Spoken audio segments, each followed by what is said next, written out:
sommaire de cette édition, l'église anglicane d'Abidjan Plateau d'Ofi a organisé 4 jours de croisade d'évangélisation de pleine puissance. L'épidémie s'était déclarée dans une zone enclavée au nord-est du pays en République démocratique du Congo. Le FMI accorde 312 millions de dollars de prêts au Tchad pour diversifier son économie.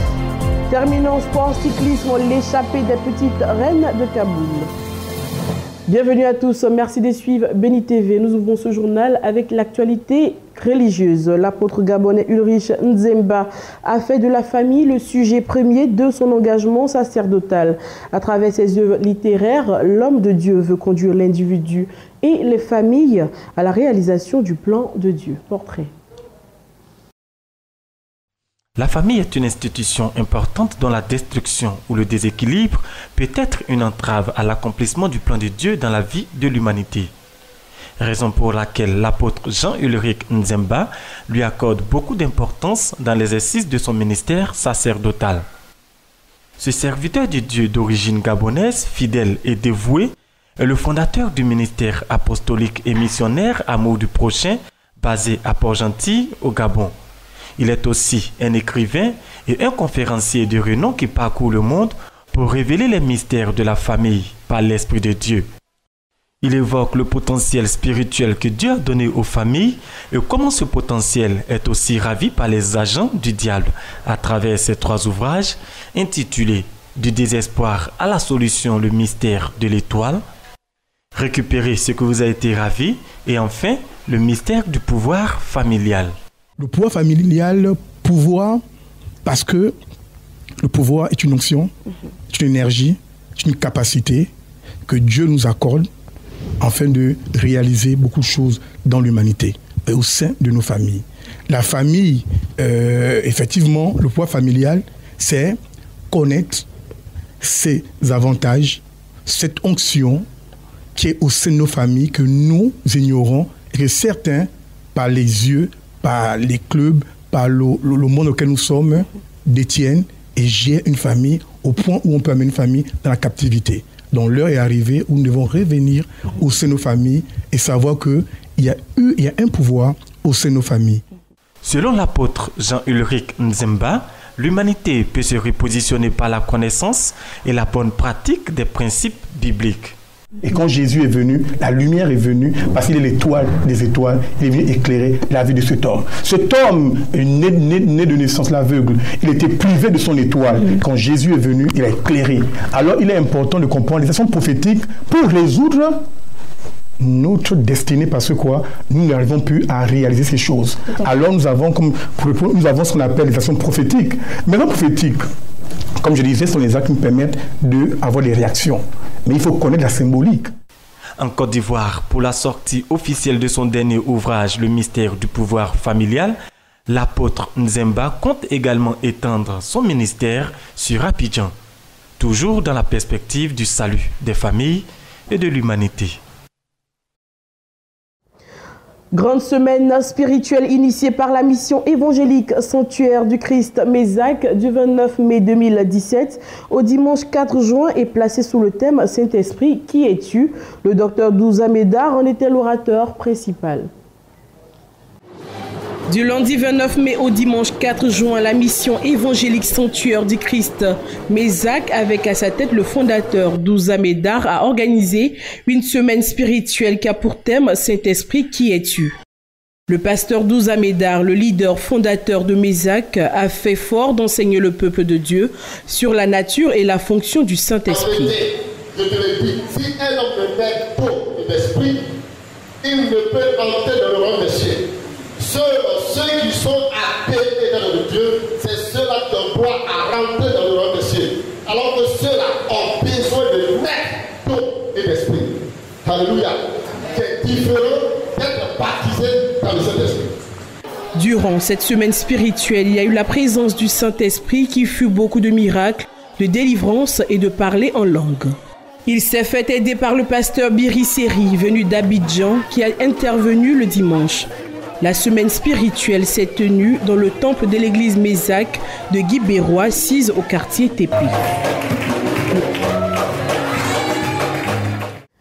L'église anglicane d'Abidjan Plateau d'Okuy a organisé 4 jours de croisade d'évangélisation de pleine puissance. Ce programme a été placé sous le thème « Avancer » tiré de l'Exode 14. En voici un compte rendu.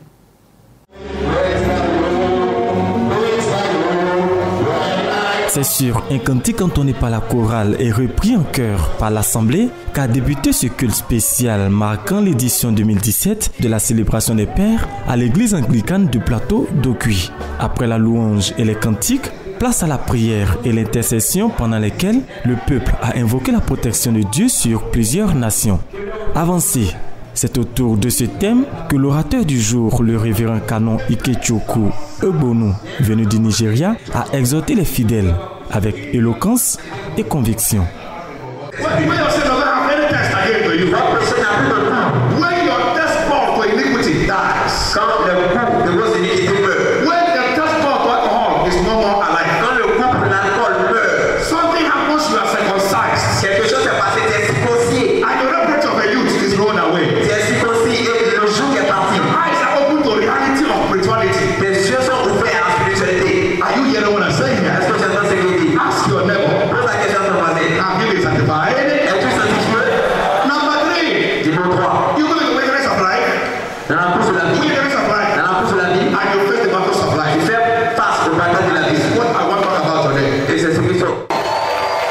Dans ce culte spécial de célébration des Pères, le pasteur hôte Ikechukwu Okpala a exprimé sa reconnaissance au Seigneur pour ce moment. I really thank God for what God did during these 4 days of crusade. Alors je remercie le Seigneur pour ce qu'il a fait pendant ces 4 jours de croisade. On this topic, go forward. Sur ce thème, avancer. Truly, it was an awesome and a powerful package. Vraiment, c'était bien arrangé, c'était puissant. On the first day, second day, third day, it was wonderful. Le premier, deuxième, troisième jour, tout était merveilleux. And we can see what God did this morning in the service. Et nous avons vu ce que Dieu a fait encore dans ce culte ce dimanche. It was the time of dishing out God's word. C'était un moment où on a vraiment pris la parole de Dieu. We want to invite everyone. Alors nous voulons inviter tout le monde. In this country, Anglican Church is not well known. L'église anglicane n'est pas bien connue dans ce pays. Anglican Church is a church that believes in the word of God. L'église anglicane croit en la parole de Dieu. We invite all that is hearing and seeing us. Nous invitons tous ceux qui nous to identify with us in this land. We're here for your soul. Nous sommes là pour votre âme. We're here to minister love to you. Nous sommes là pour vous We're here to bring Jesus to your life. And when you know Jesus, things will change for you.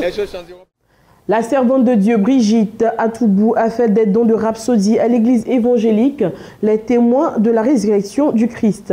À Grand-Bassam, ville balnéaire dans la banlieue d'Abidjan, la rhapsodie est un livre de prière initié par le pasteur Christ Oyakilome. Dons de rhapsodie et de Bible et gestes d'amour en faveur des veuves et des orphelins, telle est la mission accomplie par la servante de l'Éternel, Brigitte Atoubou, lors d'un culte célébré à la mission évangélique, les témoins de la résurrection du Christ, sise à Grand-Bassam, ville située à quelques encablures d'Abidjan.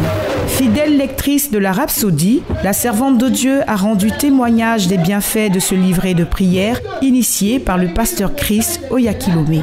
Et comme pour encourager le peuple de Dieu à se familiariser à la rhapsodie, elle en a fait don de plusieurs à l'église, promettant par ailleurs de poser ce geste pendant 3 mois. Le Seigneur m'a envoyé vers eux pour faire des dons de rhapsodie, de Bible, et je fais aussi des dons en espèces aux veuves et aux orphelins. En tout cas, ça a été vraiment un moment édifiant pour la gloire de notre Seigneur. Jésus s'est encore glorifié et tout s'est passé dans les normes. L'église a été vraiment très accueillante. Que la gloire soit rendue à Dieu notre Père dans le nom de Jésus. Je voudrais bénir le nom du Seigneur pour le passage de sa servante Brigitte qui nous a ramenés à la parole, l'essentiel. Et je crois que ce moment a été béni, ce moment a été un moment très édifiant. Le programme était alléchant et nous voulons bénir le nom du Seigneur pour tout ce qui s'est passé. Je voudrais vraiment dire merci. Merci au Seigneur Jésus pour ce beau cadeau qu'il m'a fait, pour la parole de Dieu. Merci à maman Brigitte qui a été inspirée par le Seigneur vraiment pour nous faire don de ce merveilleux cadeau. Je veux dire merci à maman Brigitte parce qu'elle a pensé à nous les orphelins. Que Dieu la bénisse, que Dieu la garde abondamment. Que Dieu se souvienne d'elle aussi. Les papas de l'église anglicane ont été célébrés lors d'un culte spécial le dimanche 25 juin 2017. Le révérend Ikechukwu Ibona était l'orateur principal.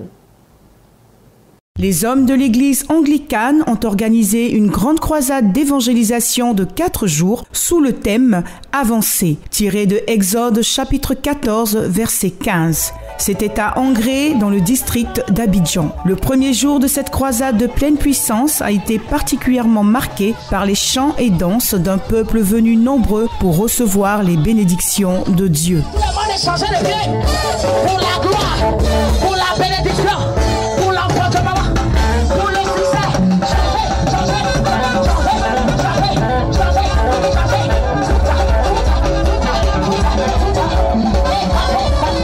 Cependant, le point saillant reste la prière d'ouverture du révérend canon Ogochukwu Okpala. Nous couvrons l'environnement par le sang de Jésus. Nous couvrons l'environnement par le sang de Jésus. Nous prions, demandons des miracles.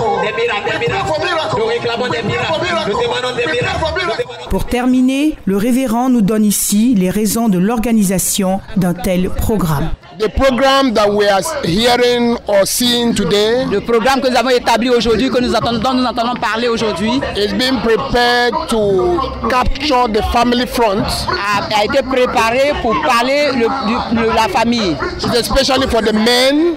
Ce programme est spécialement initié pour les hommes. God laid in our heart in this Men's Week. Dieu a mis dans notre cœur dans cette semaine des hommes. To bring this team go forward.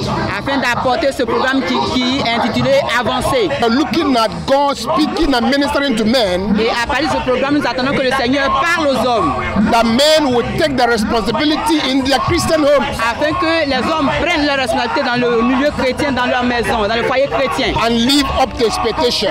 Afin de marcher selon ce que le Seigneur attend d'eux. Where the men are doing what they're supposed to do in their families. Les hommes doivent faire ce qu'ils sont supposés faire au sein de leur famille. The families will be heaven on earth. Alors les familles, il y aura la paix dans les familles, c'est comme si nous étions au ciel. La SUAF, l'Association des Sœurs Unies pour l'autonomisation des femmes de Diabo, dans le centre de la Côte d'Ivoire, a organisé du 9 au 10 juin dernier la 2e édition de ces journées socio-culturelles. Le village de Kondoubo, commune de Diabo, dans la région du Gbeke, a connu une animation particulière à l'occasion de la 2e édition des journées socio-culturelles de l'Association des Sœurs Unies pour l'autonomisation de la femme à SUAF dénommée MAMO 2017.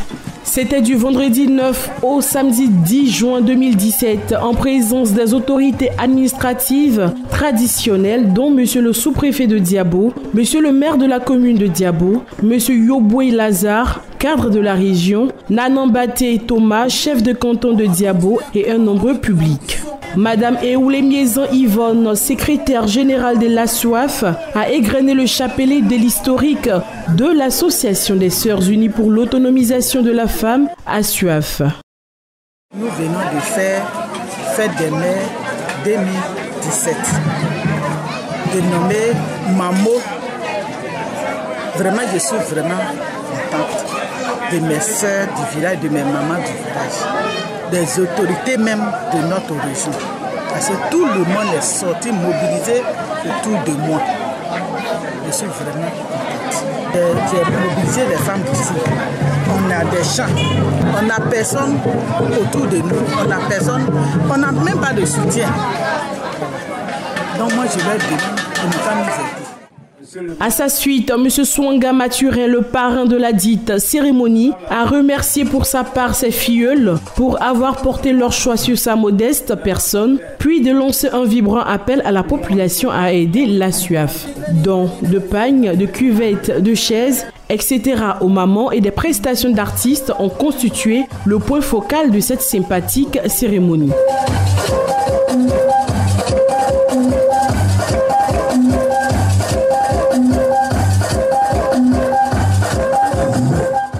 En marge de la 2e édition des journées socioculturelles et sportives annuelles de l'Association des Sœurs Unies pour l'autonomisation de la femme, à SUAF, à Kondoubo, un match de Maracana a opposé les mamans d'Abidjan contre celles du village. En Afrique à présent, Jean-Pascal Sombe-Ligom, journaliste à la CRTV, est un journaliste non-voyant, un handicap qui ne l'empêche pas cependant d'excéder dans son métier. Dans un monde où les personnes en situation de handicap, outre la stigmatisation et le rejet dont ils font souvent l'objet a priori complexe, seule la détermination peut te faire réaliser ton rêve. Au Cameroun, aujourd'hui, quand on est en situation de handicap, il faut beaucoup de persévérance et de courage pour réussir à travailler et vivre dignement. Jean-Pascal est non-voyant depuis l'âge de 8 ans, mais il est devenu journaliste et travaille aujourd'hui pour la radio-télévision publique CRTV. Quand vous faites du journalisme, cela vous donne la possibilité de montrer aux gens ce dont vous êtes capable. Beaucoup de gens vont vous juger à travers votre travail et donc, en ayant à l'esprit les droits des personnes handicapées, j'ai pensé qu'il serait bien que je sois journaliste. Les personnes en situation de handicap, outre la stigmatisation et le rejet dont ils font souvent l'objet, ont énormément de mal à étudier et travailler, faute de structures et d'équipements adaptés. Beaucoup se retrouvent à mendier dans la rue. Jean-Pascal a créé une association pour aider les malvoyants à sortir de la précarité et avec son ardoise en braille comme outil principal de reportage, il espère que son cas pourra servir d'exemple. Parlons santé à présent. Cette semaine, après avoir annoncé une épidémie d'Ebola dans une zone du nord-est de la RDC, les autorités congolaises ont annoncé la fin ce samedi à Kinshasa. Fin de l'épidémie d'Ebola en République démocratique du Congo. Aucun nouveau cas n'ayant été signalé depuis le 2 juin, le ministre congolais de la Santé a déclaré officiellement la fin de la maladie, précisant que 105 patients suspects ont tous été testés négatifs. L'épidémie congolaise faisait craindre une résurgence d'Ebola après la terrible période entre 2013 et 2016 qui a vu la mort de 11 000 personnes en Afrique de l'Ouest. Au Libéria, des campagnes de publicité sont peintes de la tête aux pieds de véritables mannequins. Des dizaines de jeunes hommes parcourent les artères agitées de la capitale en louant leur corps comme espace publicitaire. Figés sur les grandes avenues de Monrovia au Libéria, voici les hommes sandwich nouvelle génération. Excitent les costumes, les messages publicitaires sont peints à même la peau. Ici, comme dans de nombreux pays d'Afrique de l'Ouest, la peinture corporelle fait partie des rites traditionnels. Mais c'est dans les années 90 que la pratique gagne l'espace public, avec les mascottes d'équipes de foot peinturlurées dans les stades. Une tendance qui a largement dépassé le domaine du sport. C'est quelque chose que j'ai commencé en décembre 2013. J'ai eu cette idée subitement et je suis moi-même surpris qu'elle ait pris ces proportions. L'entreprise de publicité d'Emmanuel emploie 35 personnes. La plupart d'entre eux ont des contrats de statut humaine. Pour les clients, la facture est de $50 pour 5 heures de représentation. Le travail est éprouvant mais permet aux jeunes d'avoir une source de revenus. Quand on n'a rien à faire, on est tenté d'aller voler, etc. Donc il faut s'occuper. Nous, on fait ça depuis 2015. Ça a été un peu dur au début, mais maintenant ça va. La pratique s'est répandue jusque dans les meetings politiques. Et les réseaux sociaux ne font qu'amplifier le succès du phénomène. Prenez un match de foot dans un stade, le nombre de gens qui sont présents. Il suffit d'avoir 2 ou 3 gars là-bas. Les gens les prennent en photo et les partagent sur les réseaux sociaux. Ils sont déjà plusieurs dizaines à exercer la profession de statut humaine à Monrovia. Et leur nombre n'est pas près de diminuer. Des entreprises prestigieuses comme DHL, Total ou même l'administration fiscale font désormais appel à leurs services. Le Fonds monétaire international vient d'approuver une aide financière de 312 millions de dollars pour le Tchad, confronté à une situation économique difficile dans un contexte de chute drastique des prix du pétrole. Cette aide va permettre au pays d'améliorer les recettes publiques. Regardons cet élément. Après le Gabon et le Cameroun, 2 autres pays d'Afrique centrale touchés par la crise, c'est au tour du Tchad de bénéficier du soutien du Fonds monétaire international. L'institution financière a approuvé un prêt d'une valeur de 312 millions de dollars sur 3 ans au bénéfice de N'Djamena. Le prêt se présente comme une bouffée d'oxygène pour le gouvernement tchadien qui doit faire face à la baisse drastique des cours du pétrole, mais aussi à une dette extérieure colossale et à des questions de sécurité. La décision de l'institution financière en faveur du Tchad au titre de la facilité élargie de crédit est assortie d'une enveloppe de 48,8 millions de dollars qui doit être débloquée immédiatement. Lors de leur dernier séjour en N'Djamena, les équipes des services du FMI ont milité pour la diversification de l'économie tchadienne, indépendamment de la rente pétrolière. Peu d'annonces, mais beaucoup de confirmations. Devant les parlementaires réunis au Congrès à Versailles ce lundi 3 juillet, Emmanuel Macron a répété ses engagements de campagne en vue de moderniser le fonctionnement des institutions de la Ve République.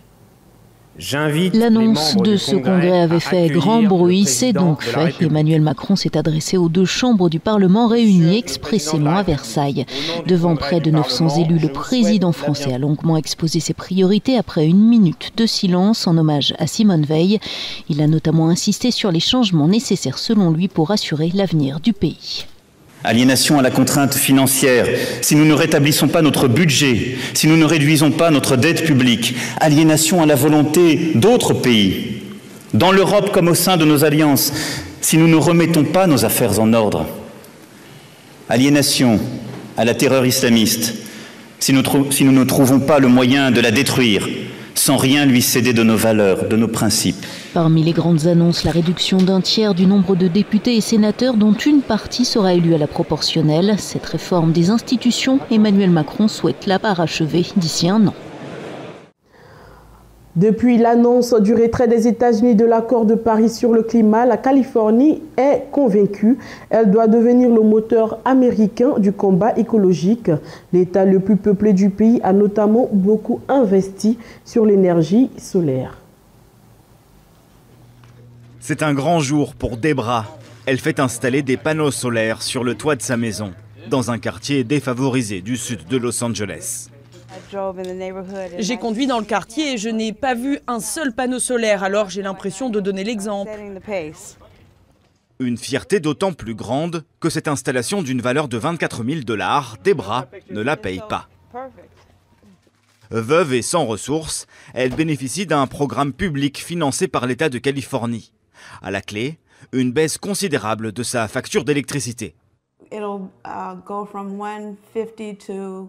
Elle va passer de 150 à 15-20 $ par mois. C'est une énorme économie.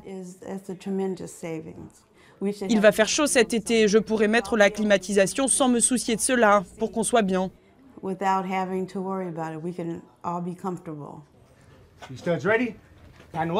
Sur le toit, des apprentis posent les panneaux. Des bénévoles en pleine formation qui, comme Eiji, espèrent obtenir un emploi dans un secteur en plein boom où 100 000 Californiens travaillent déjà. L'objectif de la Californie, c'est d'être l'État le plus économe en énergie en 2045, ou même avant si c'est possible. Voilà pourquoi je veux être de la partie.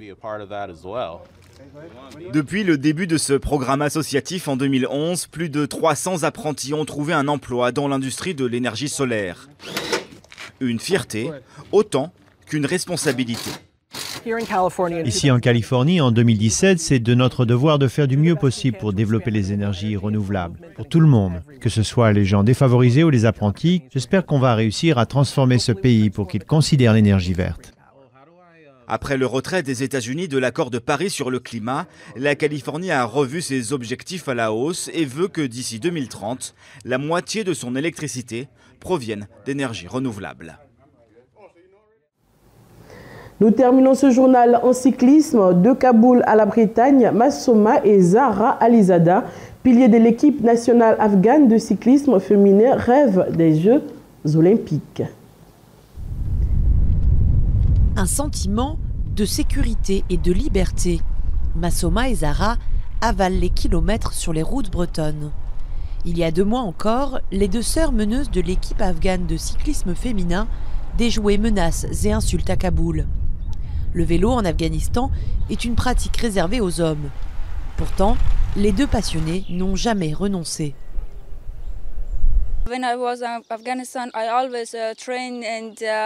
En Afghanistan, je n'ai jamais cessé de m'entraîner. Et mes parents, surtout ma mère, avaient peur à cause des talibans et de Daesh. Mais je n'ai jamais arrêté et je veux continuer. Je veux montrer l'exemple pour les autres filles, pour les encourager à commencer le vélo. Et je veux que le cyclisme se banalise en Afghanistan et que toutes les femmes puissent enfourcher un vélo. Touché par un documentaire sur leur histoire, Thierry Communal, un mordu de vélo, professeur d'université à Lille, décide alors de les aider à quitter l'Afghanistan pour rejoindre la France, pays du cyclisme. Visa, billets d'avion, logement en Bretagne, c'est lui qui prend tout en charge. Mais surtout, depuis l'arrivée des deux sœurs, c'est lui qui fait office d'entraîneur. Je pense qu'elles ont beaucoup de reconnaissance quand je vais m'entraîner avec elles, que quelquefois c'est dur, je les épargne pas toujours, mais quand on finit l'entraînement, il y a vraiment beaucoup de reconnaissance. C'est un lien très fort le vélo et on partage beaucoup de choses aussi en dehors sur les études, sur d'autres choses. Quand on discute entre deux sur le vélo, on discute beaucoup entre deux aussi, quoi. Avec les deux cyclistes, c'est toute la famille qui a quitté l'Afghanistan. Prochaine étape pour les parents et leurs 5 enfants, obtenir l'asile.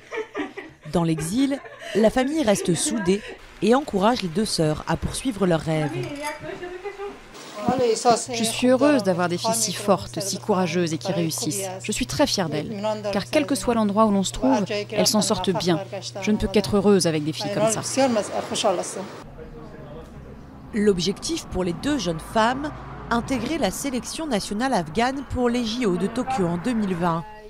En attendant, elles comptent bien profiter du spectacle du Tour de France cet été et le 23 juillet prochain, elles feront partie des 2024 femmes qui parcourront les 8 derniers kilomètres du Tour sur les Champs-Élysées en soutien à la candidature de Paris 2024. C'est la fin de ce journal. Merci de nous avoir suivis. Excellente suite de programmes sur The Blessing Channel et restons toujours sous la protection divine.